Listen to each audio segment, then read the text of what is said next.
So hi guys, welcome back to my YouTube channel. So guys, videos ಎಲ್ಲ ತುಂಬ ಚೆನ್ನಾಗಿ run ಆಗ್ತಿದೆ.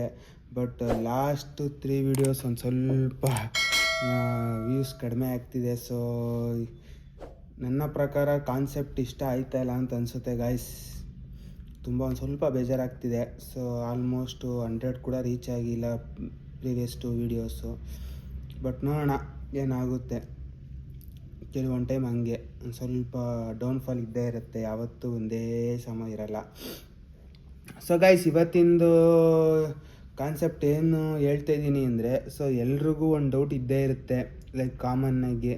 So ಈ ಥರ ಶಾಪ್ ಅಂದರೆ, ಫಾರ್ ಎಕ್ಸಾಂಪಲ್ ನಾನು ಕ್ಲಾತ್ಸ್ ಶೋರೂಮು ಮತ್ತು ವೆಬ್ಸೈಟ್, ಆನ್ಲೈನ್ ವೆಬ್ಸೈಟ್ ಇಟ್ಟಿರೋದ್ರಿಂದ ಸೊ ಎಷ್ಟೆಲ್ಲ ಖರ್ಚು ಬರ್ಬೋದು, ಎಷ್ಟು ಲ್ಯಾಕ್ಸ್ ಅಥವಾ ಥೌಸಂಡ್ಸು ಈ ಥರ ಅಮೌಂಟ್ ಎಷ್ಟಿದ್ರೆ ನಾವು ಸ್ಟಾರ್ಟ್ ಮಾಡ್ಬೋದು ಅನ್ನೋದೆಲ್ಲ ಒಂದು ಸ್ವಲ್ಪ ಡೌಟ್ ಇರುತ್ತೆ. ಮತ್ತು ಕೆಲವೊಬ್ರಿಗೆ ಏನು ತಲೆಯಲ್ಲಿರುತ್ತೆ, ಲೈಕ್ 2 lakhs 2 to 5 lakhs ಇದ್ದರೆ ಒಂದು ಶೋರೂಮ್ ಓಪನ್ ಮಾಡ್ಬೋದು, ಒಂದು ಬಟ್ಟೆ ಅಂಗಡಿ ಇಟ್ಬಿಡ್ಬೋದು. ಲೈಕ್ 5 lakhs ಇನ್ವೆಸ್ಟ್ ಮಾಡಿ ಆಲ್ಮೋಸ್ಟು ಬಟ್ಟೆ ಎಲ್ಲ ಯಾವ ರೀತಿ ಸೆಲ್ ಮಾಡ್ತಾರೆ ಅಂದರೆ 100 ರೂಪೀಸಿಗೆ ತಂದು 200 ರೂಪೀಸಿಗೆ ಮಾರ್ತಾರೆ. ಸೊ 1:2 ಪ್ರಾಫಿಟಲ್ಲಿ ಇಟ್ಟು ಮಾರ್ತಾರೆ. ಸೊ ಆ ಥರ ಎಲ್ಲ ಗೆಸ್ ಮಾಡ್ತಾ ಇರ್ತೀರಾ. ಸೊ ಇದು ಅಫ್ಕೋರ್ಸ್ ತಪ್ಪು ಗಾಯ್ಸ್, ಇದು 100% ಇದು ವರ್ಕೌಟ್ ಆಗೋಲ್ಲ. ಸೊ ಇದಕ್ಕೆ ನನ್ನ ಎಕ್ಸ್ಪೀರಿಯೆನ್ಸ್ ಹೇಳ್ತೀನಿ. ಸೊ ಅದಕ್ಕೆ ಅದೇ ಪರ್ಪಸ್ಸಿಗೆ ಈ ವಿಡಿಯೋ ಮಾಡ್ತಾಯಿದ್ದೀನಿ. ಸೊ 5 lakhsಲ್ಲಿ ಬಟ್ಟೆ ಶೋರೂಮ್ ಓಪನ್ ಮಾಡ್ಬೋದಾ? ಇಲ್ಲ ಗೈಸ್, ಆಗಲ್ಲ. ಬಟ್ಟೆ ಅಂಗಡಿ ಒಂದು ಸ್ಮಾಲ್ ಚಿಕ್ಕದಾಗಿ ಓಪನ್ ಮಾಡ್ಬೋದಾ? ನಿಜವಾಗ್ಲೂ ಆಗಲ್ಲ ಗೈಸ್. ಯಾಕೆ ಅಂತ ಹೇಳ್ತೀನಿ.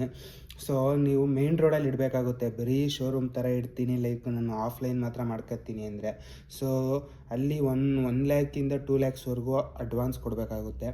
ಅಂಗಡಿ ಬಾಡಿಗೆ ಬಂದು 30K 40K ಮೇಲಿರುತ್ತೆ. ಸೊ ನೀವು ಬರೀ ಒಂದು ಹಾಫ್ ಸೈಟಷ್ಟು ಜಾಗ ಅಂದರೆ 20-40 ಅಷ್ಟು ಮೆಜರ್ಮೆಂಟಲ್ಲಿ ತಗೋತೀನಿ ಅಂತ ಹೋದ್ರೂ, ಲೈಕ್ 600 to 800 ಸ್ಕ್ವೇರ್ ಫೀಟಲ್ಲಿ ತಗೋತೀನಿ ಅಂತ ಹೋದ್ರೂ ಸೊ ಆಲ್ಮೋಸ್ಟು ಕಾಸ್ಟ್ಲಿ ಆಗುತ್ತೆ. ಅದಕ್ಕಿಂತ ಚಿಕ್ಕದಾಗಿ ಮಾಡಿದ್ರೆ ಅದು ಬಟ್ಟೆ ಅಂಗಡಿ ಥರ ಇರಲ್ಲ, ಲೈಕ್ ಒಂಥರ ಅಫಿಷಿಯಲ್ ಆಗಿರಲ್ಲ ಮತ್ತು ಚೆನ್ನಾಗಿರಲ್ಲ. ಯಾವತ್ತೂ ಒಂದು ಲುಕ್ ಬರಬೇಕು, ಯಾವತ್ತೂ ಕಸ್ಟಮರ್ಸ್ ಎಂಟ್ರಿ ಆಗಿದ ತಕ್ಷಣ ಒಂದು ಅಟ್ಮಾಸ್ಫಿಯರ್ ಕ್ರಿಯೇಟ್ ಆಗಬೇಕು. ಸೊ ತಿರ್ಗಾ ಬರಬೇಕು ಇಲ್ಲಿ ನಾನು ಶಾಪಿಂಗ್ಗೆ ಅನ್ನೋ ಥರ ಅವ್ರಿಗೆ ಫೀಲ್ ಆಗಬೇಕು. ಸೊ ಚಿಕ್ಕದಾಗಿ ಮಾಡೋದು ಒಂದು ಸ್ವಲ್ಪ ಅಫಿಷಿಯಲಾಗಿ ಮಾಡಬೇಕಾಗುತ್ತೆ. ಸೊ ತುಂಬ ಚಿಕ್ಕದಾದಷ್ಟು ಜಾಗ ಅದು ಶೋರೂಮ್ ಥರ ಮಾಡೋಕ್ಕಾಗಲ್ಲ. ಸೊ ಆಲ್ಮೋಸ್ಟು 2 ಇಂದ 2.5 lakhs ಹೋಯ್ತು. ಆಮೇಲೆ ನೀವು ಇಂಟೀರಿಯರ್ ಡಿಸೈನ್ ಮಾಡಿಸ್ಬೇಕು. ಸೊ ಇಂಟೀರಿಯರ್ ಏನಾರ ಆರ್ಕಿಟೆಕ್ಟ್ ಕೊಟ್ಟು ಡಿಸೈನ್ ಮಾಡಿಸಿದ್ರೆ ಅಲ್ಲೊಂದು 10 to 15K ಹೋಗುತ್ತೆ. ಅವ್ರದ್ದು ಚಾರ್ಜಸ್ ಅಂತ ಮಾಡ್ತಾರೆ. ಇಫ್ ಇನ್ ಕೇಸ್ ಅವ್ರಿಗೆ ಕಾಂಟ್ರಾಕ್ಟ್ ಕೊಟ್ಟರೆ ಎಲ್ಲ ಸೇರಿಸಿ ಆಲ್ಮೋಸ್ಟ್ ನಿಯರ್ಲಿ 1 lakhಯಿಂದ 2 lakhವರೆಗೂ ಅದು ಖರ್ಚು ಬರುತ್ತೆ. ಸೊ ಇದು ಬಂದು ಬೇಸಿಕ್ ಪ್ರೈಸು ಗೈಸ್. ಸೊ ಒಂದು ಬೇಸಿಕ್ಕಾಗಿ ಒಂದು ಸ್ವಲ್ಪ ಅಫಿಷಿಯಲ್ ಆಗಿ ಬೇಸಿಕ್ ಲುಕ್ ಕಾಣೋ ಥರ ಮಾಡ್ಕೊತೀನಿ ಅಂತಂದರೆ, ಇಫ್ ಇನ್ ಕೇಸ್ ನೀವು ಅದನ್ನು ಒಂದು ಸ್ವಲ್ಪ ಇನ್ಡೆಪ್ತಾಗಿ ಚೆನ್ನಾಗಿ ಮಾಡ್ತೀನಿ ಅಂತ ಹೋದರೆ, ಲೈಕ್ ಇವಾಗ ತುಂಬ ಇದೆ, ಲೈಕ್ ತುಂಬ ಏನೇನೋ ಗ್ರ್ಯಾಂಡಾಗಿ ಒಳ್ಳೊಳ್ಳೆ ಮೆಟೀರಿಯಲ್ ಯೂಸ್ ಮಾಡಿ ಒಂಥರ ಹೈ ಲುಕ್ ಕೊಡೋ ಥರ ಮಾಡ್ಬೋದು. ಸೊ ಅದು ಇನ್ನೂ ಕಾಸ್ಟ್ಲಿ ಆಗುತ್ತೆ. ಬೇಸಿಕ್ ಪ್ರೈಸಸ್ ಹೇಳ್ತಾ ಇರೋದು. ಸೊ ಅಲ್ಲೊಂದು 2 lakhs ಎಗ್ರೋ ಹೋಗುತ್ತೆ. ಸೊ 2 to 4 lakhs ಎಗ್ರೋ ಹೋಯಿತು. ಸೊ ಇಷ್ಟೆಲ್ಲ ಮಾಡಿಬಿಟ್ಟು ಸ್ಟಾಕ್ ಹಾಕ್ಸ್ತಿಲ್ಲ ಅಂದರೆ, ಸೊ ಸ್ಟಾಕ್ಗೆ ನೀವೇನೇ ಮಾಡಿ ಗೈಸ್ 2 lakhs 1 lakhಯಿಂದ 1.5 lakhಯಿಂದ 2 lakhsವರೆಗೂ ಸ್ಟಾಕೇ ಹಾಕ್ಸ್ಬೇಕಾಗುತ್ತೆ. ಸೊ ಯಾಕೆ ಅಂದರೆ ಬರೀ ಆಫ್ಲೈನಲ್ಲಿ ಮಡಗೋದ್ರಿಂದ ತುಂಬ ವೆರೈಟೀಸ್ ಕೇಳ್ತಾರೆ. ಸೊ ತುಂಬ ವೆರೈಟೀಸ್ ಅಂದರೆ like night wears, sports wears, ಮತ್ತು T shirts, jackets, hoodies, shirts, pants, linen fabric, cotton fabric, formals, ಈ ಥರ ತುಂಬ ವೆರೈಟೀಸ್ ಇರುತ್ತೆ. ಸೊ ತುಂಬ ವೆರೈಟೀಸ್ನ ಟಾರ್ಗೆಟ್ ಮಾಡಿದ್ರೆ ಮಾತ್ರ ಕಸ್ಟಮರ್ ರಿಪೀಟ್ ಆಗೋ ಚಾನ್ಸಸ್ ಇರುತ್ತೆ. ಸೊ ಆಲ್ಮೋಸ್ಟ್ ಇವಾಗ ನಾನು ಹೇಳಿದ್ದೆಲ್ಲ ಆಲ್ಮೋಸ್ಟು ಬರೀ ಮೆನ್ಸ್ಗಾಯಿತು. ಸೊ ಬರೀ ಮೆನ್ಸ್ ಮಾಡ್ತೀನಿ ಈ ಥರ. ಸೊ ಜೊತೆಗೆ ಇನ್ಕ್ಲೂಡಿಂಗ್ ಲೇಡೀಸ್ದು ಹಾಕ್ತೀನಿ ಅಂದರೆ ಅದರಲ್ಲೂ ಕೂಡ ಟೀ ಶರ್ಟ್ಸು, ಹುಡ್ಡೀಸ್ ಎಲ್ಲ ಆಲ್ಮೋಸ್ಟ್ ಯೂನಿಸೆಕ್ಸ್ ಬರುತ್ತೆ. ಸೊ ಅದು ಬಿಟ್ಟು ಸಪ್ರೇಟಾಗಿ ಟಾರ್ಗೆಟ್ ಮಾಡ್ತೀನಿ ಅಂದರೆ ಸ್ಯಾರೀಸು, ಕುರ್ತೀಸು, ಸ್ಕ್ವಾಡ್ ಸೆಟ್ಟು, ಈ ಥರ ಎಲ್ಲ ಅದರಲ್ಲೂ ವೆರೈಟೀಸ್ ಇದೆ. ಸೊ ಅದನ್ನೂ ಕೂಡ ಲೆಹಂಗಾಸು ಈ ಥರದ್ದೆಲ್ಲ ಹಾಕ್ಬೋದು. ಬಟ್ ಈ ಥರದ್ದೆಲ್ಲ ಟಾರ್ಗೆಟ್ ಮಾಡ್ತೀನಿ ಅಂದಾಗ ಒಂದು ಸ್ವಲ್ಪ ದೊಡ್ಡ ಜಾಗ ತಗೋಬೇಕಾಗುತ್ತೆ. ಸೊ ಆಲ್ಮೋಸ್ಟ್ ಗೈಸ್ ಬೇಸಿಕ್ಕಾಗಿ ಒಂದು ಶಾಪ್ನ ಓಪನ್ ಮಾಡಬೇಕು ಅಂದರೆ 5 lakhsಲ್ಲಿ ನನ್ನ ಪ್ರಕಾರ ಚಾನ್ಸಸ್ ತುಂಬ ಕಡಿಮೆ.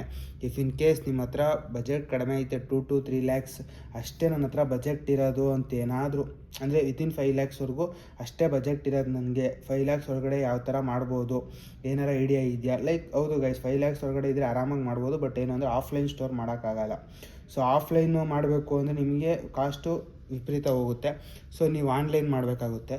ಸೊ ಆನ್ಲೈನ್ ಯಾವ ರೀತಿ ಅಂದರೆ ಇವಾಗ ತುಂಬ ಗಾರ್ಮೆಂಟ್ಸ್ ಇದ್ದಾರೆ. ಸೊ ಅವ್ರದ್ದೇ ಲೇಬಲಿಂಗಲ್ಲಿ ಸ್ಟಾಕ್ ಕೊಡ್ತಾರೆ. ಸೊ ಅವ್ರದ್ದೇ ಲೇಬಲಿಂಗಲ್ಲಿ ಸ್ಟಾಕ್ ಕೊಟ್ಟಾಗ ಏನು ಮಾಡಬೇಕು, ಅವ್ರ ಜೊತೆ ಕಾಂಟ್ಯಾಕ್ಟಲ್ಲಿ ಇರಬೇಕು. ಅವ್ರ ಸ್ಟಾಕ್ನ ತಂದು ಹಾಕೊಂಡು ಆನ್ಲೈನ್ ವೆಬ್ಸೈಟ್ ಮಾಡ್ಕೊಂಡು ಆನ್ಲೈನ್ ವೆಬ್ಸೈಟಲ್ಲಿ ಸೆಲ್ ಮಾಡ್ಬೋದು. ಸೊ ಆನ್ಲೈನ್ ವೆಬ್ಸೈಟೆಲ್ಲ ಆಲ್ಮೋಸ್ಟು ತುಂಬ ಮಿನಿಮಲ್ ಪ್ರೈಸ್ಗೆ ಸಿಕ್ಬಿಡುತ್ತೆ. ಸೊ ಶಾಪಿಫೈ ಬಗ್ಗೆ ಎಕ್ಸ್ಪ್ಲೇನ್ ಮಾಡ್ತೀವಿ. ಸೊ ಶಾಪಿಫೈಲಿ ಮಂತ್ಲಿ ನೀವು 2.5K 3Kವರೆಗೂ ಪೇ ಮಾಡಬೇಕಾಗುತ್ತೆ. ಮತ್ತು ಇಫ್ ಇನ್ ಕೇಸ್ ಅಡಿಷ್ನಲ್ ಆಗಿ ಯಾವುದಾದ್ರೂ ಆ್ಯಪ್ನ ಅಂದರೆ ಶಾಪಿಫೈಲೇ ಆ್ಯಪ್ನ ಟ್ಯಾಗ್ ಮಾಡ್ಕೊಂಡ್ರೆ ಅದಕ್ಕೆ ಪ್ರೀಮಿಯಮ್ಶಿಪ್ ಕಟ್ಕೊಂಡು ಆಲ್ಮೋಸ್ಟ್ ಒಂದು 5K ಇಂದ 6K 7K ಅಷ್ಟು ಒಳಗಡೆ ಮುಗಿದೋಗುತ್ತೆ. ಸೊ ನಾನು ಆಲ್ಮೋಸ್ಟು 5K ಒಳಗಡೆ ರೀಚ್ ಆಗಿತ್ತು. ನಂದು 5K ಅಬೋವ್ ರೀಚ್ ಆಗಿರಲಿಲ್ಲ. ಸೊ 5K ಒಳಗಡೆ ಇದೆ ಅಮೌಂಟು, ನಮ್ಮ ಸಬ್ಸ್ಕ್ರಿಪ್ಷನ್ಸ್ ಎಲ್ಲ ಸೇರಿಸಿ ಮಂತ್ಲಿ ಪೇಮೆಂಟು. ಸೊ ಈ ರೀತಿ ಗೈಸ್ ನೀವು ಅದನ್ನೆಲ್ಲ ಆ್ಯಡ್ ಮಾಡ್ಕೊತಾ ಹೋದ್ರೂ 5K ಒಳಗಡೆ ಇರುತ್ತೆ. ಸೊ ಇವಾಗ 20K 30K ಅಂಗಡಿ ರೆಂಟ್ ಕಟ್ಟೋದು ಹೇಗಿದೆ, ಬರೀ 5K ಶಾಪಿಫೈ ಇದು ಮಾಡೋದು ಹೇಗಿದೆ. ಸೊ ಇದು ಏನಂದರೆ ಶಾಪಿಫೈಲಿ ಹೋದರೆ ಅದು ಫ್ರೀಯಾಗಿ ವೆಬ್ಸೈಟ್ ಮಾಡಿಕೊಡೋರು ಡೆವಲಪರ್ಸ್ ಇದೆ, ಅದು ಫ್ರೀಯಾಗಿ ಮಾಡಿಸ್ಕೊಂಡ್ರೆ ಅದು ನಿಮಗೆ ಬಜೆಟ್ ಫುಲ್ಲು ಕಡಿಮೆ ಆಗೋಗುತ್ತೆ. ಸೊ ನೀವು ಆಲ್ಮೋಸ್ಟ್ ಇವಾಗ 3 lakhs ಇದ್ರೂ 2 lakhs ಸ್ಟಾಕ್ಗೆ ಇದು ಮಾಡಿ ಇನ್ನು 30,000 ನಿಮ್ಗೆ ಟ್ರಾವೆಲಿಂಗ್ಗೆ ಅಂತಲೇ ಹೋಗುತ್ತೆ. ಯಾಕಂದರೆ ನೀವು ರಿಸರ್ಚ್ ಮಾಡಬೇಕು. ಸೊ ಇವಾಗ ಫಾರ್ ಎಕ್ಸಾಂಪಲ್ಲು ರೀಲ್ಸ್ ನೋಡ್ತೀರಿ ಎಷ್ಟೊಂದು. ಸೊ ತಮಿಳ್ನಾಡಿಗೆ ಹೋಗ್ಬಿಡಿ ಸಿಕ್ಬಿಡುತ್ತೆ, ತಿರುಪೂರ್ಗೆ ಹೋಗಿ ಸಿಗುತ್ತೆ, ಆ ಥರ ತುಂಬ ಹೇಳ್ತಾರೆ. ಬಟ್ ಯಾವುದೂ ನಂಬಕ್ಕೆ ಹೋಗಬೇಡಿ. ಯಾಕೆ ಅಂತ ಅಂದರೆ ನೀವು ರೀಲ್ಸಲ್ಲಿ ನೋಡೋದೂ ಮತ್ತು ರಿಯಾಲಿಟಿ ತುಂಬ ಡಿಫ್ರೆನ್ಸ್ ಇದೆ. ಸೊ ನಾನೇ ಗೈಸ್ ತಿರುಪೂರಲ್ಲಿ ಸುಮಾರು 3 days ಟ್ರಾವೆಲ್ ಮಾಡಿದ್ದೀನಿ, 3 to 4 days ವಿಸಿಟ್ ಮಾಡಿರೋದು. ಸೊ ಒಂದೊಂದು ಸೈಡ್ ಒಂದೊಂದು ಟೈಮ್ ವಿಸಿಟ್ ಮಾಡಿರೋದು ನಾನು. ಸೊ ವಿಸಿಟ್ ಮಾಡಿದ ಪ್ರತಿ ಸರಿನೂ ಅಲ್ಲಿ ಲೋ ಕ್ವಾಲಿಟಿಯಿಂದ ಹೈ ಕ್ವಾಲಿಟಿವರೆಗೂ ಸಿಗುತ್ತೆ. ಬಟ್ ನಿಮಗೆ ಕ್ವಾಲಿಟಿ ಇಷ್ಟ ಆದರೆ ಪ್ರೈಸಿಂಗ್ ಇಷ್ಟ ಆಗೋಲ್ಲ, ಪ್ರೈಸಿಂಗ್ ಇಷ್ಟ ಆದರೆ ಕ್ವಾಲಿಟಿ ಇಷ್ಟ ಆಗೋಲ್ಲ. ಈ ಥರ ಡಿಫ್ರೆನ್ಸಸ್ ತುಂಬ ಇರುತ್ತೆ. ಸೊ ಇದು ನೀವು ತಿರುಪೂರಲ್ಲಿ ಸಿಗೋಲ್ಲ ಅಂತ ನಾನು ಹೇಳ್ತೇನೆ, ತಿರುಪೂರಲ್ಲಿ ಸಿಗುತ್ತೆ. ಬಟ್ ರಿಸರ್ಚ್ ನೀವು ಸಿಕ್ಕಾಪಟ್ಟೆ ರಿಸರ್ಚ್ ಮಾಡಬೇಕಾಗುತ್ತೆ.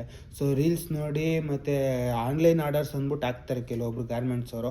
ಸೊ ಆನ್ಲೈನಲ್ಲಿ ನೀವು ಆರ್ಡ್ರ್ ಮಾಡಿದ ತಕ್ಷಣ ನಿಮಗೆ ನಾವು ಡೈರೆಕ್ಟ್ ಡೆಲಿವರಿ ಕೊಟ್ಬಿಡ್ತೀವಿ, ಹೋಮ್ ಡೆಲಿವರಿ, ಡೋರ್ ಡೆಲಿವರಿ ಅಂತ. ಯಾವುದೇ ಕಾರಣಕ್ಕೂ ಈ ಥರ ಸ್ಕ್ಯಾಮ್ಗಳಿಗೆ, ಅಂದರೆ ಸ್ಕ್ಯಾಮ್ ಅನ್ನೋದಕ್ಕಿಂತ ಗೈಸ್ ನೀವು ಫ್ಯಾಬ್ರಿಕ್ನ ಟಚ್ ಆ್ಯಂಡ್ ಫೀಲ್ ಮಾಡಲ್ಲ. ಯಾಕಂದರೆ ಫೋಟೋದಲ್ಲಿ ನೋಡೋದಕ್ಕೂ ಟಚ್ ಮಾಡಿ ಫೀಲ್ ಮಾಡೋದಕ್ಕೂ ತುಂಬ ಡಿಫ್ರೆನ್ಸ್ ಇರುತ್ತೆ.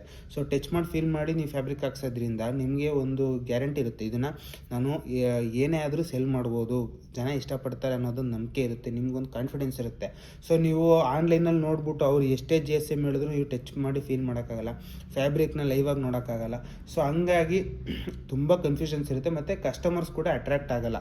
ಸೊ ಯಾವತ್ತು ಕ್ವಾಲಿಟಿ ಚೆನ್ನಾಗಿದ್ದಷ್ಟು ನಿಮ್ಮ ಕಡೆ ತಿರ್ಗಾ ರಿಟರ್ನ್ ಬರ್ತಾರೆ ವೆಬ್ಸೈಟ್ಗೆ, ಕ್ವಾಲಿಟಿ ಚೆನ್ನಾಗಿಲ್ಲ ಅಂದರೆ ಅಲ್ಲೇ ಡ್ರಾಪ್ ಆಯ್ತಾರೆ. ಸೊ ಈ ಥರ ಎಲ್ಲ ಆಗುತ್ತೆ, ಚಾನ್ಸಸ್ ಇರುತ್ತೆ. ಸೊ ನೀವೇನು ಮಾಡಿ ವಿಸಿಟ್ ಮಾಡಬೇಕು 1 or 2 times. ಸೊ ಅದಕ್ಕೆ ಟ್ರಾವೆಲಿಂಗ್ ಎಕ್ಸ್ಪೆನ್ಸಸ್ಗೆ ಅಂತಲೇ 20 to 30K ಇಟ್ಕೊಂಡ್ರೆ, ಆಲ್ಮೋಸ್ಟ್ ಅಡ್ವರ್ಟೈಸಿಂಗ್ ಒಂದು 30K ಇಟ್ಕೊಂಡ್ರೆ ನಿಮಗೆ ಬ್ಯಾಕಪ್ ಅಂತ ಒಂದು 30-40K ಇರುತ್ತೆ. ಸೊ ಯಾವತ್ತೂ ಹೇಳ್ತೀನಿ ಗೈಸ್, ಬಿಸ್ನೆಸ್ ಸ್ಟಾರ್ಟ್ ಮಾಡಬೇಕಾದಾಗ ಸೊ ಇವತ್ತು ನಿಮ್ಮ ಹತ್ರ ಒಂದು 5 ಲಕ್ಷ ಇದೆ ಅಂದರೆ 5 ಲಕ್ಷನೂ ಇನ್ವೆಸ್ಟ್ ಮಾಡಿಬಿಟ್ಟು ಝೀರೋದಲ್ಲಿ ಕಿತ್ಕೋಬೇಡಿ. ಲೈಕ್ ನೀವು ಒಂದು ಶೋರೂಮ್ ಮಾಡಿ ಅಥವಾ ಆನ್ಲೈನಲ್ಲಿ ಸ್ಟಾರ್ಟ್ ಮಾಡಿ, ಏನೇ ಮಾಡಿ ಬ್ಯಾಕಪ್ಗೆ ಅಂದ್ಬಿಟ್ಟು ಒಂದು ಲಂಸಮ್ ಅಮೌಂಟ್ ಅನ್ನೋದು ಒಂದು ಬ್ಯಾಕಪ್ಪಿಗೆ ಇಟ್ಕೊಳ್ಳಿ. ಯಾಕಂದರೆ ಯಾವ ಟೈಮಲ್ಲಿ ಏನಾಗುತ್ತೆ ಅನ್ನೋದು ಗೊತ್ತಿಲ್ಲ. ಸೊ ವೆಬ್ಸೈಟೇ ಏನಾದರೂ ಚಾರ್ಜಸ್ ಕೇಳ್ಬೋದು, ಅಥವಾ ಏನೋ ಒಂದು ಎಮರ್ಜೆನ್ಸಿ ಬಂದು ಏನೋ ಒಂದು ಸ್ಟಾಕ್ ಹಾಕ್ಸೋಕ್ಕೆ ಈ ಥರ ಏನೇನೋ ಸಿಚುವೇಶನ್ಸ್ ಬರ್ಬೋದು, ಹ್ಯಾಂಡಲ್ ಮಾಡಬೇಕಾಗುತ್ತೆ. ಸೊ ನನ್ನ ಪ್ರಕಾರ 5 lakhs ಇದ್ದರೆ ಆಲ್ಮೋಸ್ಟು 80,000 to 1 lakh ನೀವು ಬ್ಯಾಕಪ್ಗೆ ಅಂತ ಇಟ್ಕೊಂಡ್ರೆ ತುಂಬ ಒಳ್ಳೆಯದು.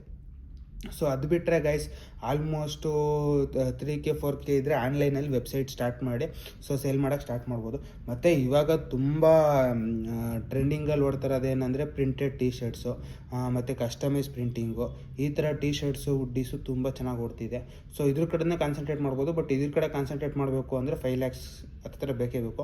ಯಾಕೆಂದರೆ ಮಿಷಿನರಿ ಐಟಮ್ಸು, ಪ್ರಿಂಟಿಂಗು ಮತ್ತು ಇದಕ್ಕೆಲ್ಲ ನೀವು ಪ್ರೆಸ್ಸಿಂಗ್ ಬರುತ್ತೆ, ಅದಕ್ಕೆ ಹೀಟ್ ಪ್ರೆಸ್ಸು, ಅದಕ್ಕೆ ಮತ್ತು ಪೌಡರ್ ಬರುತ್ತೆ, ಮತ್ತು ಅದಕ್ಕೆ ಇಂಕು, ಅದಕ್ಕೆ ಸರ್ವಿಸ್ ಚಾರ್ಜಸ್ಸು ಎಲ್ಲ ಸೇರಿಸ್ಕೊಂಡಾಗ ಲೈಕ್ 1 lakh ಇಂದ 2 lakhsವರೆಗೂ ಮಿಷಿನರಿ ಐಟಮ್ಸ್ಗೆ ಹೋಗ್ಬಿಡುತ್ತೆ. ನಿಮ್ಮ ಅಂದರೆ ನಿಯರ್ ಬೈ ಎಲ್ಲಾದರೂ ಅದು DTF ಪ್ರಿಂಟಿಂಗ್ ಇದ್ದರೆ, ಅಂದರೆ ಟಿ ಶರ್ಟ್ಸ್ಗೆ DTF ಪ್ರಿಂಟರು ಮಿಷಿನ್ಸ್ ಬೇರೆ ಬರುತ್ತೆ. ಸೊ ಆ ಥರ ಎಲ್ಲರೂ ನಿಯರ್ ಬೈ ಇದ್ದರೆ ಒಳ್ಳೆಯದು. ಅವ್ರ ಹತ್ರ ಟೈಅಪ್ ಮಾಡ್ಕೊಂಡು ಅವ್ರಿಗೆ ಡಿಸೈನ್ಸ್ ಕಳಿಸ್ತೀನಿ, ನನಗೆ ಈ ಥರ ಇದು DTF ಪ್ರಿಂಟಿಂಗ್ ತೆಗೆದುಕೊಡಿ ಅಂದ್ಬಿಟ್ಟು ಅವ್ರಿಗೆ ಮೀಟರ್ಗಿಷ್ಟು ಮೀಟರ್ಗಿಷ್ಟು ಅಥವಾ ಒಂದು ಡಿಸೈನ್ಗಿಷ್ಟು ಅಂತ ಅವರ ಒಂದು ಪ್ರೈಸ್ ಇರುತ್ತೆ. ಸೊ ಆ ಪ್ರೈಸ್ ಕೊಟ್ಟರೆ ಅವರು ತೆಗೆದುಕೊಡ್ತಾರೆ. ಅದನ್ನು ನೀವು ಟಿ ಶರ್ಟ್ಸ್ ಮೇಲೆ ಎಷ್ಟು ಎಲ್ಲ ಇನ್ವೆಸ್ಟ್ ಮಾಡಿದರೆ ಅದ್ರ ಮೇಲೆ ನಿಮ್ಗೆ ಎಷ್ಟು ಪ್ರಾಫಿಟ್ ಬೇಕು, ಈ ಥರ ಮಾರ್ಜಿನ್ ಎಷ್ಟು ಬೇಕು, ನಿಮ್ಮದೆಲ್ಲ ಎಷ್ಟು ಖರ್ಚಾಗ್ತಿದೆ, ಎಷ್ಟು ನಿಮಗೆ ಟಾರ್ಗೆಟ್ ಇದೆ ಅನ್ನೋದೊಂದು ಪ್ರೈಸಿಂಗ್ ಕೊಟ್ಟರೆ ಮುಗೀತು.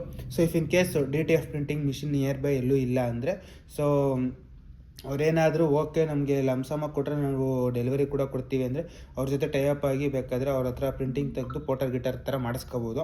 ನನ್ನ ಬೆಟರ್ ಆಪ್ಷನ್ ಏನಂದರೆ, ಇಫ್ ಇನ್ ಕೇಸ್ 5 lakhsವರೆಗೂ ಬಜೆಟ್ ಇತ್ತು ಅಂದರೆ, ಸೊ ಆದಷ್ಟು ಒಂದು ಮಿಷಿನ್ ಅಂದರೆ DTF ಪ್ರಿಂಟಿಂಗ್ ಮಿಷಿನು ಪರ್ಚೇಸ್ ಮಾಡೋಕ್ಕೆ ಟ್ರೈ ಮಾಡಿ. ಇಫ್ ಇನ್ ಕೇಸ್ ನೀವು ಅದರಲ್ಲೇ ಏನಾದರೂ ಸೆಟಲ್ ಆಗಬೇಕು, ಲೈಕ್ ಈ ಬಿಸ್ನೆಸ್ನ ನಾವು ವೈಡ್ ಮಾಡಬೇಕು ಅನ್ನೋ ಪ್ಲ್ಯಾನ್ ಇದ್ದರೆ, ಸೊ ಟೆಂಪ್ರವರಿ ಬಿಸ್ನೆಸ್ಸು ಅಥವಾ ಏನು ಒಂದು ಟೆಸ್ಟಿಂಗ್ ಬಿಸ್ನೆಸ್ ಅಂತ ಮಾಡ್ತಾರೆ ಗೈಸ್. ಲೈಕ್ ಟೆಸ್ಟ್ ಮಾಡೋಕ್ಕೆ ಅಂತಲೇ ಈ ಬಿಸ್ನೆಸ್ ವರ್ಕೌಟ್ ಆಗುತ್ತೋ ಇಲ್ವೋ ನನಗೆ ಅಂದ್ಬಿಟ್ಟು ಟೆಸ್ಟ್ ಮಾಡೋಕ್ಕೆ ಅಂತಲೇ ಕೆಲವೊಬ್ಬರು ಮಿನಿಮಲ್ ಎಷ್ಟು ಮಿನಿಮಲ್ ಆಗುತ್ತೋ ಅಷ್ಟು ಮಿನಿಮಲ್ ಪ್ರೈಸಿಂದ ಸ್ಟಾರ್ಟ್ ಮಾಡ್ತಾರೆ ಬಿಸ್ನೆಸ್ನ. ಸೊ ಆ ಥರ ಟೆಸ್ಟಿಂಗ್ ಬಿಸ್ನೆಸ್ ಥರ ಏನಾದರೂ ಮಾಡೋದಿದ್ರೆ ಈ ಥರ ಮಿಷಿನರಿ ಐಟಮ್ಸ್ಗೆಲ್ಲ ಇನ್ವೆಸ್ಟ್ ಮಾಡೋಕೆ ಹೋಗ್ಬೇಡಿ. ಯಾಕಂದರೆ ನೀವು ಒಂದು ಸತಿ ತಗೊಂಡ್ಮೇಲೆ ಸೆಕೆಂಡ್ ಪ್ರೈಸಲ್ಲಿ ಆಫ್ ರೇಟ್ಗೂ ಕೂಡ ಹೋಗಲ್ಲ ಕೆಲವೊಂದು ಟೈಮು. ಅದೆಲ್ಲ ಡೆಡ್ ಇನ್ವೆಸ್ಟ್ಮೆಂಟ್ ಆಗೋಗುತ್ತೆ, ಸುಮ್ಮನೆ ರಿಸ್ಕ್ ತಗೋಬೇಡಿ. ಸೊ ಇಫ್ ಇನ್ ಕೇಸ್ ಅದನ್ನು ವೈಡ್ ಮಾಡಬೇಕು ಈ ಬಿಸ್ನೆಸ್ನ ನಾನು ಅಂತ ಏನೋ ಟಾರ್ಗೆಟ್ ಇದ್ದರೆ ಇನ್ವೆಸ್ಟ್ ಮಾಡಿ.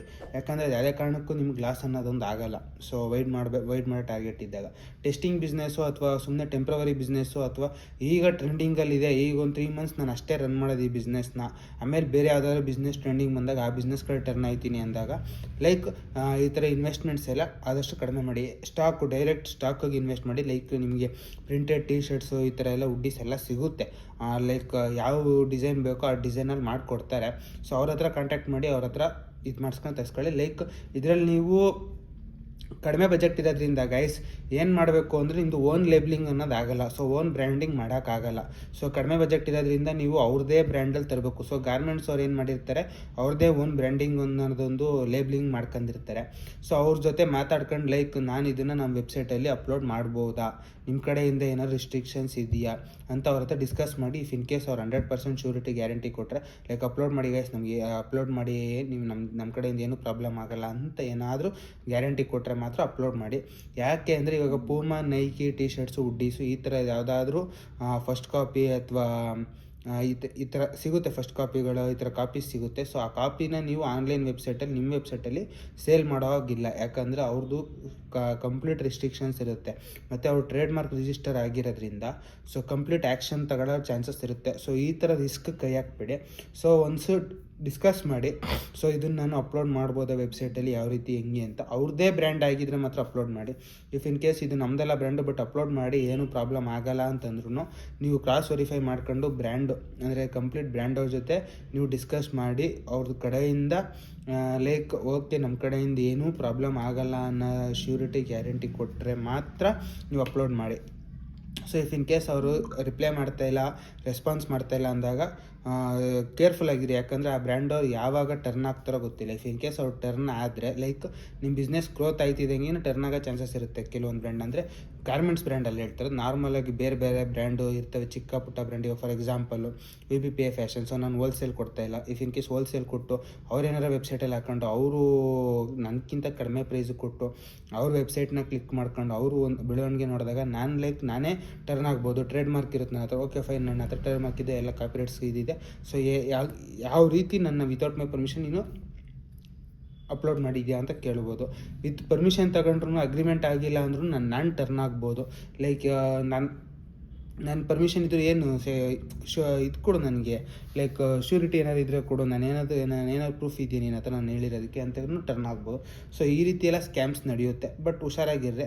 ಸೊ ಗಾರ್ಮೆಂಟ್ಸ್ ಅವರು ಆ ರೀತಿ ಮಾಡಲ್ಲ. ಯಾಕಂದರೆ ಗಾರ್ಮೆಂಟ್ಸ್ದು ಏನಿರುತ್ತೆ ಹೋಲ್ಸೇಲ್ ಮಾತ್ರ ಟಾರ್ಗೆಟ್ ಇರುತ್ತೆ, ಅವ್ರದ್ದು ವೆಬ್ಸೈಟೆಲ್ಲ ಏನೂ ಇರಲ್ಲ. ಸೊ ಹಂಗಾಗಿ ಅವ್ರದ್ದೇನು ಟಾರ್ಗೆಟ್ ಇರಲ್ಲ. ಲೈಕ್ ಸೇಲ್ ಆಗೋದ್ರಿಂದ ಅವ್ರು ಕಡಿಮೆ ಪ್ರೈಸ್ ತಗೋತಾರೋ ಜಾಸ್ತಿ ಪ್ರೈಸಿಗೆ ಮಾಡ್ತಾರೋ ಅವ್ರಿಗೆ ಮ್ಯಾಟ್ರೇ ಆಗೋಲ್ಲ. ಯಾಕೆಂದರೆ ಗಾರ್ಮೆಂಟ್ಸ್ ಅವ್ರಿಗೆ ಸೇಲ್ ಆಗೋದ್ರಿಂದ ಅವ್ರದ್ದು ಒಂದು ಬ್ರ್ಯಾಂಡ್ ಹೈಲೈಟ್ ಆಯ್ತಾ ಇರುತ್ತೆ. ಸೊ ಕೆಲವೊಬ್ರು ನೋಡ್ಬಿಟ್ಟು ಆ ಬ್ರ್ಯಾಂಡ್ ಬಗ್ಗೆ ರಿಸರ್ಚ್ ಮಾಡಿದಾಗ ಈ ಗಾರ್ಮೆಂಟ್ಸಿಗೆ ಬಂದೇ ಬರ್ತಾರೆ ಹೋಲ್ಸೇಲ್ಗೆ ಬೇಕು ಅಂದಾಗ. ಸೊ ಈ ರೀತಿ ಪ್ರಮೋಷನ್ ಆಯ್ತಿರುತ್ತೆ. ಸೊ ಅದಕ್ಕೋಸ್ಕರ ಗಾರ್ಮೆಂಟ್ಸ್ ಅವ್ರು ಏನೂ ಮಾಡಲ್ಲ. ಇಫ್ ಇನ್ ಕೇಸು ಅವ್ರದ್ದು ಓನ್ ಬ್ರ್ಯಾಂಡಿಂಗ್ ಸಪ್ರೇಟ್ ಗಿರ್ಮೆಂಟ್ಸ್ ಏನಿಲ್ಲ ಆದರೂ ಹೋಲ್ಸೇಲಲ್ಲಿ ಕೊಡ್ತಿದ್ದಾರೆ ಅಂದಾಗ ಹುಷಾರಾಗಿ ಹ್ಯಾಂಡಲ್ ಮಾಡಿ. ಅವ್ರ ಪರ್ಮಿಷನ್ ತಗೊಂಡು ಲೈಕ್ ಸ್ಟಾರ್ಟ್ ಮಾಡಿ.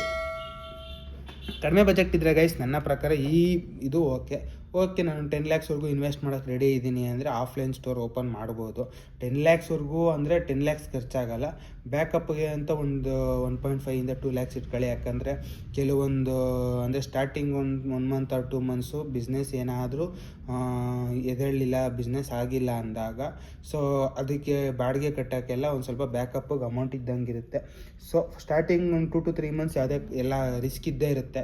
ಬಿಸ್ನೆಸ್ ಅಷ್ಟು ಈಸಿಯಾಗಿ ಗ್ರೋ ಆಗಲ್ಲ, ಮತ್ತು ಕಸ್ಟಮರ್ಸ್ ಅಷ್ಟು ಈಸಿಯಾಗಿ ಪರ್ಚೇಸ್ ಮಾಡಲ್ಲ. ಒಂದು ಸತಿ ಎಲ್ಲ 2 ಸತಿ ವಾಚ್ ಮಾಡ್ತಾರೆ. ಸೊ ಅದಾದಮೇಲೆ ಪರ್ಚೇಸಿಂಗ್ ಸ್ಟಾರ್ಟ್ ಮಾಡೋದು. ಸೊ ಹಂಗಾಗಿ ನೀವು ಫಸ್ಟು 1-2 ಮಂತ್ಸ್ವರೆಗೂ ನೀವು ಬ್ಯಾಕಪ್ಪು ಇಟ್ಕೊಂಡಿರಲೇಬೇಕು. ಲೈಕ್ ರೆಂಟದು ಚಾರ್ಜಸ್ಸು ಮತ್ತು ಕರೆಂಟ್ ಬಿಲ್ಲು ಈ ಥರ ಎಕ್ಸೆಟ್ರಾ ಚಾರ್ಜಸ್ ಇರುತ್ತೆ. ಸೊ ಅದ್ರದ್ದು ನೀವು ಬ್ಯಾಕಪ್ ಇಟ್ಕೊಂಡಿರ್ಬೇಕು. ಆವಾಗ ನಿಮಗೆ ಒಂದು ಸ್ವಲ್ಪ ಸೇಫ್ಟಿ. ಇಫ್ ಇನ್ ಕೇಸ್ ಇಟ್ಕೊಂಡಿಲ್ಲ ಅಂದರೆ ರಿಸ್ಕ್ ಜಾಸ್ತಿ ಇರುತ್ತೆ. ಸೊ ಗೈಸ್ ಇಷ್ಟು ಹೇಳ್ತೀನಿ. ಮತ್ತು ನಿಮ್ದೇನಾದ್ರು ತುಂಬ ಬಜೆಟ್ ಇದ್ದಾಗ ಬೇಕಾದ್ರೆ ನಂತರ like showroom plus online website plus own ಬ್ರ್ಯಾಂಡಿಂಗಲ್ಲಿ ಕೂಡ ಹೋಗ್ಬೋದು. ಸೊ ಇದು ತುಂಬ ರಿಸ್ಕ್ ಇದೆ. ನನಗೂ ರಿಸ್ಕ್ ಆಗ್ತಿದೆ. ನಾನೇನು ಲೈಕ್ ಫುಲ್ಲು ಗ್ರೋ ಆಗಿಲ್ಲ. ಸೊ ನನ್ನ ಎಕ್ಸ್ಪೆಕ್ಟೇಷನ್ ಇದ್ದಿದೆ ಬೇರೆ, ರೀಚ್ ಔಟ್ ಆಗಿರೋದೇ ಬೇರೆ. ಎಕ್ಸ್ಪೆಕ್ಟೇಷನ್ ರೀಚ್ ಔಟ್ ಆಗಿಲ್ಲ ಇನ್ನೂ ನಂದು. ಸೊ ಹಂಗಾಗಿ ನಾನೇನು ಹೇಳ್ತಿದ್ದೀನಿ, ಹುಷಾರಾಗಿ ಸ್ಟಾರ್ಟ್ ಮಾಡಿ. ನಿಮ್ಗೆ ಇಫ್ ಇನ್ ಕೇಸು ಇದರಲ್ಲಿ ಫ್ಯೂಚರ್ ಇದೆ ಅಂತ ನಿಮ್ಗೆ ಏನಾದರೂ ಅನಿಸಿದ್ರೆ 100 ಅಲ್ಲ 200 300% ನಿಮಗೆ ಇದರಲ್ಲಿ ನಂಗೆ ಫ್ಯೂಚರ್ ಇದೆ, ಇದರಲ್ಲಿ ಏನಾರೋ ಒಂದು ಸಕ್ಸಸ್ ನಾನು ನೋಡಲೇಬೇಕು ಅನ್ನೋದೊಂದು ಏನಾದ್ರು ಟಾರ್ಗೆಟ್ ಇದ್ದರೆ ಸ್ಟಾರ್ಟ್ ಮಾಡಿ. ರಿಸ್ಕ್ ಬಿಸ್ನೆಸ್ಸಲ್ಲಿ ಗೈಸ್ ರಿಸ್ಕ್ ಇದ್ದೇ ಇರುತ್ತೆ. ರಿಸ್ಕ್ ಇಲ್ಲದೇ ಬಿಸ್ನೆಸ್ ಇಲ್ಲವೇ ಇಲ್ಲ, ಯಾವುದೇ ಕಾರಣಕ್ಕೂ ಸಿಗೋಲ್ಲ. ಸೊ ಬಿಸ್ನೆಸ್ ಸ್ಟಾರ್ಟ್ ಮಾಡಾದಮೇಲೆ ರಿಸ್ಕ್ ಇದ್ದೇ ಇರುತ್ತೆ. For example starting 2 to 3 months ಚೆನ್ನಾಗಿ ಡೆವಲಪ್ ಆಗಿ ಕ್ಲಿಕ್ ಆಗಿ ಆಮೇಲೆ ಒಂದು 2 to 3 ಮಂತ್ಸು ಡೌನು ಆಗ್ಬೋದು. ಲೈಕ್ ಕಸ್ಟಮರ್ಸ್ ಇಲ್ದಿರ ಏನು ವ್ಯಾಪಾರ ಆಗ್ದಿರ. ಸೊ ಇದಕ್ಕೋಸ್ಕರ ಬ್ಯಾಕಪ್ಪಿಗೆ ಅಮೌಂಟ್ ಇಟ್ಕೊಂಡಿರಲೇಬೇಕು. ಸೊ 2 ಮಂತ್ಸ್ 3 ಮಂತ್ಸು ಚೆನ್ನಾಗಿ ಓಡ್ಬಿಡ್ತು ನನ್ನ ಬಿಸ್ನೆಸ್ಸು, ನನ್ನ ಮಂತ್ಲಿನೇ ಇಲ್ಲ ಅಂದ್ರೂ ಲ್ಯಾಕ್ಸ್ ಟುಗೆದರ್ ರನ್ ಮಾಡಿಬಿಟ್ಟೆ. ಸೊ ಇದು ಯಾವುದೇ ಕಾರಣಕ್ಕೂ ಫ್ಲಾಪ್ ಆಗೋಲ್ಲ. ನಾನು ಎಲ್ಲ ಆಲ್ಮೋಸ್ಟ್ ಕ್ಲೀನಾಗಿ ಏನೋ ನಡೀತಿದೆ. ಅಂಗಡಿ ರೆಂಟೆಲ್ಲ ಕಟ್ಟಿನೂ ನನಗೆ ಎಕ್ಸ್ಟ್ರಾನೇ ನನಗೆ 50K ನಿಯರ್ಲಿ ಮಿಕ್ತಿದೆ. ಎಲ್ಲ ಖರ್ಚೆಲ್ಲ ಕಳೆದು ನನ್ನ ಪರ್ಸ್ನಲ್ ಯೂಸ್ಗೆ ಅಂತಲೇ 50K ಮಿಕ್ತಿದೆ ಅಂತಿದ್ರೂ ಬ್ಯಾಕಪ್ಗೆ ಅಂತ 1 or 2 lakh ಸಪ್ರೇಟಾಗಿ ಇಟ್ಟಿರಿ. ಯಾಕಂದರೆ ಯಾವ ಟೈಮಲ್ಲಿ ಯಾವ ರೀತಿ ಇರುತ್ತೋ ಗೊತ್ತಿಲ್ಲ. ಸೊ ಕೆಲವೊಂದು ಮಂತ್ಸ್ ನಿಮ್ಗೆ ಬಿಸ್ನೆಸ್ ಆಗದೇ ಇರ್ಬೋದು. ಸೊ ಡೌನ್ಫಾಲ್ ನೋಡ್ಬೋದು. ಪ್ರತಿಯೊಂದು ಬಿಸ್ನೆಸ್ಸಲ್ಲೂ ಡೌನ್ಫಾಲ್ ಅನ್ನೋದೊಂದು ಇದ್ದೇ ಇರುತ್ತೆ. ಸೊ ಡೌನ್ಫಾಲ್ ಬಂದಾಗ ಆ ಅಮೌಂಟು ಯುಟಿಲೈಸ್ ಮಾಡ್ಕೊಳ್ಳಿ. ಸೊ ಈ ಥರ ಪ್ಲ್ಯಾನ್ ಕೊಡ್ತೀನಿ ಗೈಸ್. ಲೈಕ್ ನಿಮ್ಗೆ ಯಾವ ರೀತಿ ಅನ್ನಿಸ್ತು ಇಷ್ಟೊತ್ತು ಡಿಸ್ಕಸ್ ಮಾಡಿದೆ. ಆಲ್ಮೋಸ್ಟ್ 15 ಮಿನಿಟ್ಸ್ ಏನೋ ಡಿಸ್ಕಸ್ ಮಾಡಿದ್ದೀನಿ. ಸೊ ಯಾವ ರೀತಿ ಅನ್ನಿಸ್ತು ನಿಮಗೆ, ಯಾವ ರೀತಿ ಫೀಲ್ ಆಯಿತು, ಏನಾದರೂ ಬೆನಿಫಿಟ್ಸ್ ಅನ್ನಿಸ್ತಾ, ಸೊ ಅಥವಾ ಬೇರೆ ಏನಾದರೂ ಬೇರೆದು ಕಡೆ ಕಾನ್ಸಂಟ್ರೇಟ್ ಮಾಡಲಾ, ಇದೇ ರೀತಿ ಇಂಪಾರ್ಟೆಂಟಾಗಿ ಏನಾದರೂ ಇನ್ಫಾರ್ಮೇಷನ್ ಕೊಡಲಾ, ಅಥವಾ ಬೇರೆದೇನಾದರೂ ಯೂಸ್ಫುಲ್ ಆಗೋಂಥದ್ದು ವೀಡಿಯೋಸ್ ಮಾಡಬೇಕಾ ಅನ್ನೋದೊಂದು ಕಮೆಂಟ್ ಹಾಕಿ ಗೈಸ್. ಸೊ ನನಗೂ ಅವಾಗ ಒಂದು ಕ್ಲಾರಿಟಿ ಸಿಗುತ್ತೆ. ಸೊ ವಾಯ್ಸ್ ಒಂದು ಸ್ವಲ್ಪ ಹುಷಾರಿಲ್ಲ, ಅದಕ್ಕೆ ಕರೆಕ್ಟಾಗಿ ಗೊತ್ತಾಯಿಲ್ಲ. ನೀವೇ ನೋಡ್ತಾ ಇದ್ದೀರಾ, ಸ್ವಲ್ಪ ಟಯರ್ಡ್ ಆಗಿದೆ ವಾಯ್ಸಲ್ಲಿ. ಓಕೆ ಗೈಸ್, ಪರವಾಗಿಲ್ಲ. ಸಿಗೋಣ ನೆಕ್ಸ್ಟ್ ವೀಡಿಯೋದಲ್ಲಿ ಸಿಗೋಣ ಮತ್ತೆ. ಸೊ ಈ ವ್ಲಾಗ್ ಅಥವಾ ಈ ವಿಡಿಯೋ ಹೇಗಿತ್ತು ಅಂತ comment hockey. If in case ಈ ವಿಡಿಯೋ ಇಷ್ಟ ಆಗಿದ್ದು ದಯವಿಟ್ಟು ಲೈಕ್ ಮಾಡಿ, ಶೇರ್ ಮಾಡಿ, ಸಬ್ಸ್ಕ್ರೈಬ್ ಮಾಡಿ ಅಂತ ಹೇಳ್ತಾ ಈ ವಿಡಿಯೋ ಇಲ್ಲಿ ನಿಲ್ಲಿಸ್ತಾ ಇದ್ದೀನಿ ಗೈಸ್. Bye, love you.